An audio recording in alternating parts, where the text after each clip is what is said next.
بسم اللہ الرحمن الرحیم۔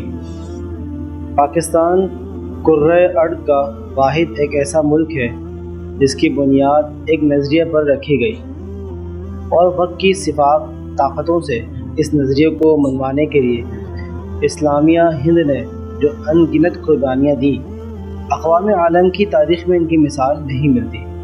برسہ برس کی جدوجہد کے بعد ایک خدا، ایک رسول صلی اللہ علیہ وسلم اور ایک قرآن پر ایمان رکھنے والوں نے ایک قائد کی قیادت میں پاکستان اس نظریے کی بنیاد پر حاصل کیا کہ مسلمان ایک علیحدہ قوم ہے جس کا طرز زندگی، ثقافت اور دین سب سے الگ ہے۔ اس قوم کا کسی بھی دوسری قوم میں یا قومیت میں ضم ہونا قطعی طور پر ناممکن ہے۔ دو قومی نظریہ اس کی بنیاد کیا ہے؟ اس کا انداز بانی پاکستان حضرت قائد اعظم رحمۃ اللہ علیہ کی اس تقریر سے کیا جا سکتا ہے جو انہوں نے 8 مارچ 1944 کو علی گڑھ یونیورسٹی میں طلباء کے اجتماع میں کی تھی۔ انہوں نے کہا تھا، پاکستان اس دن معرض وجود میں آ گیا تھا جب ہندوستان میں پہلا غیر مسلم مسلمان ہوا تھا۔